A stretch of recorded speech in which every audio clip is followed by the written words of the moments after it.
Olá pessoal, sejam bem-vindos ao meu canal.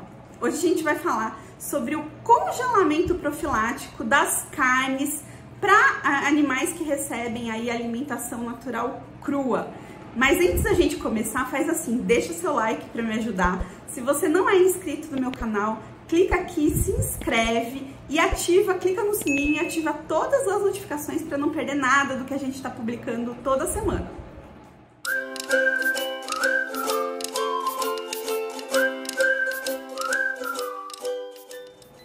Hoje então a gente vai falar sobre o congelamento profilático e a sua efetividade para reduzir a contaminação aí por bactérias, parasitas e outros micro-organismos que possam estar presentes nessas carnes.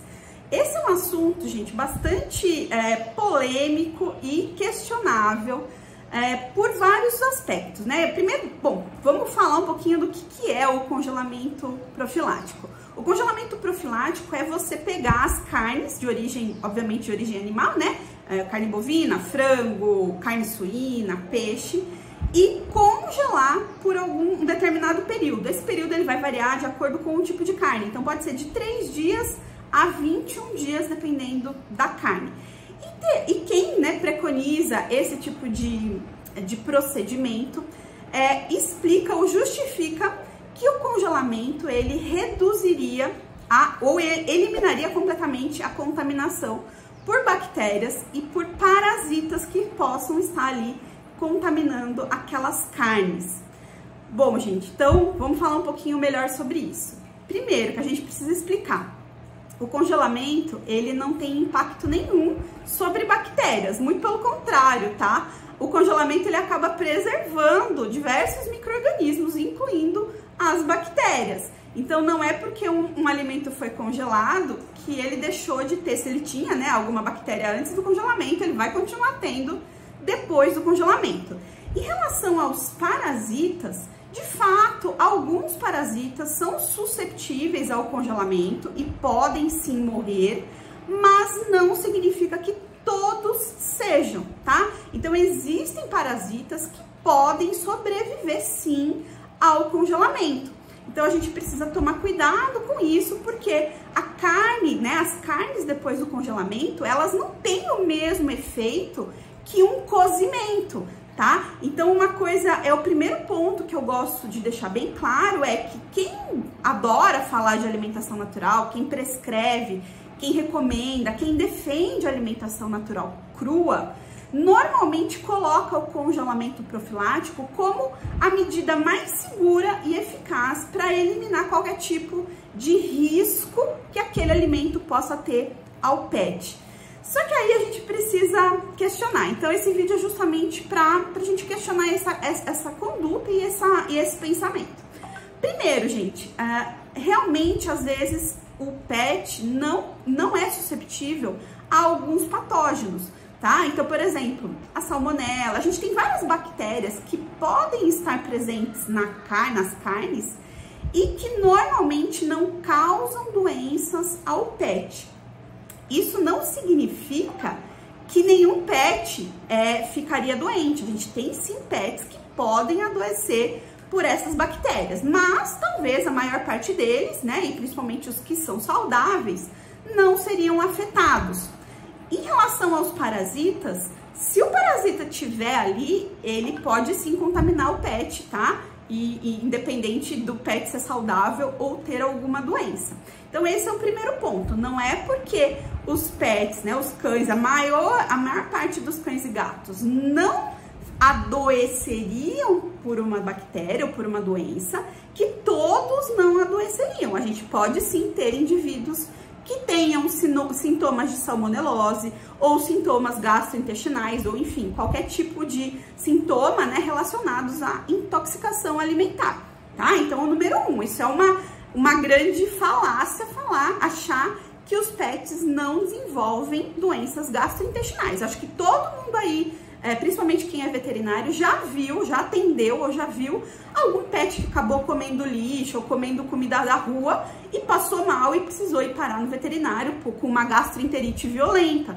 Então, a gente não pode generalizar e falar, olha, a salmonela não faz mal para ninguém. E se vocês forem buscar na literatura, tem infinitos relatos de casos de salmonela, por exemplo. Eu tô falando só da salmonela, mas existem outras bactérias que podem sim atingir os animais e afetar e causar doença, tá? Esse é o primeiro ponto. O segundo ponto que a gente não pode esquecer é que a gente não tá falando só dos pets, né? Os pets, hoje em dia, eles não estão na natureza, eles não estão sozinhos no mundo, eles estão dentro da tua casa. E esse que é o problema, porque eles dentro da tua casa, eles podem até não ficar doentes, mas as fezes deles podem, se eles estiverem consumindo um alimento contaminado com essas bactérias ou com esses parasitas, eles vão excretar fezes que tenham essas bactérias e esses parasitas. E essas fezes podem contaminar o ambiente e contaminar as pessoas que estão ali em contato direto com aquele animal. Esse que é o maior ponto e é o grande ponto que a gente precisa chamar atenção. Por quê? Se eu tenho um adulto saudável em contato com uma fezes contaminada com salmonela, por exemplo, o máximo que vai acontecer com aquele adulto é ele ter uma diarreia ou no máximo se precisar ir no hospital, vai tomar um sorinho 2 dias, tomar um antibiótico e resolver o problema. A questão é que hoje a gente tem muitas pessoas que têm algum tipo de imunossupressão vivendo em contato com aqueles pets. Então, crianças, principalmente as crianças pequenas, né, com menos de 5 anos, os idosos, as pessoas que fazem tratamento para alguma doença, principalmente as que usam imunossupressor, por exemplo, as pessoas transplantadas, né? A gente tem as pessoas com câncer.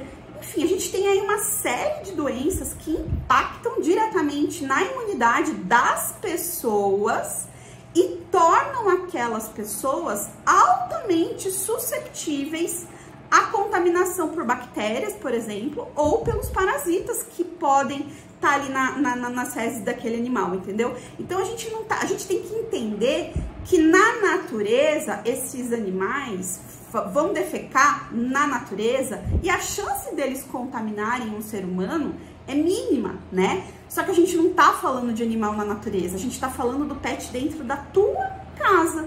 E pode sim, esse pet pode contaminar as pessoas da sua casa e trazer uma doença que, se para um adulto poderia não ser tão grave, para uma pessoa com uma redução da imunidade, ou para uma criança, ou para um idoso, ou para uma pessoa doente, isso pode fazer, inclusive, que essa pessoa vá a óbito, tá? Se ela tá numa situação crítica, uma contaminação dessa pode ser extremamente deletéria, e essa pessoa pode, né, precisar ficar internada e pode chegar ao cúmulo, ao extremo de ir a óbito por conta disso. Então, esse que é o principal ponto, gente. Se você quer, eu sou contra a alimentação crua, tá? Agora, o que eu penso, vamos supor que quem trabalha com isso e quer continuar recomendando, porque vê benefícios para os pets, embora a gente não tenha estudos, né? A gente não tem estudos sobre isso, mas, enfim, defende, quer usar alimentação crua, ok, é uma posição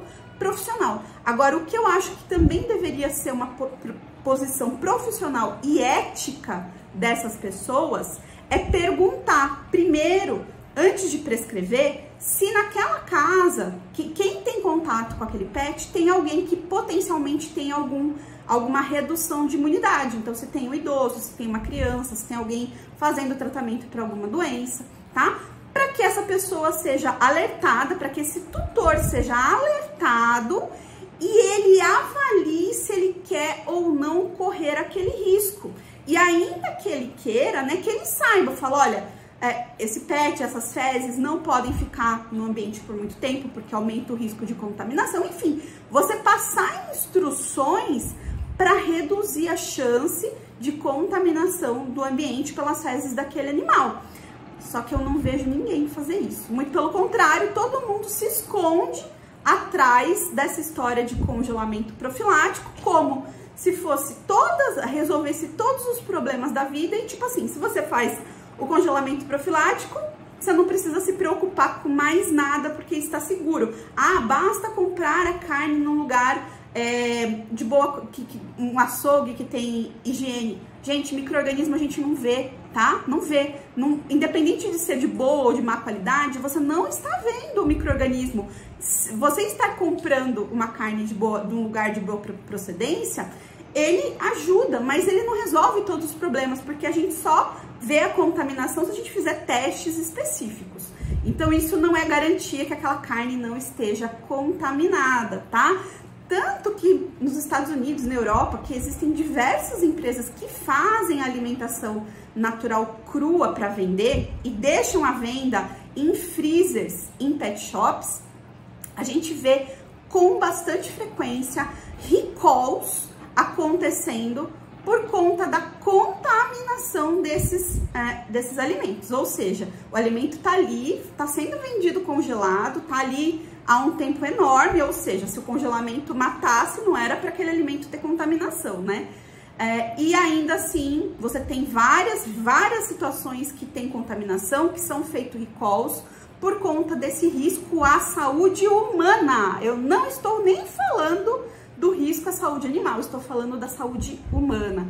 Então esse que é o grande ponto, sabe? A minha mensagem aqui, e realmente é em relação a isso. Se você quer prescrever, quer orientar, quer passar alimentação crua, ok, é um posicionamento seu e tem tutores que estão atrás disso.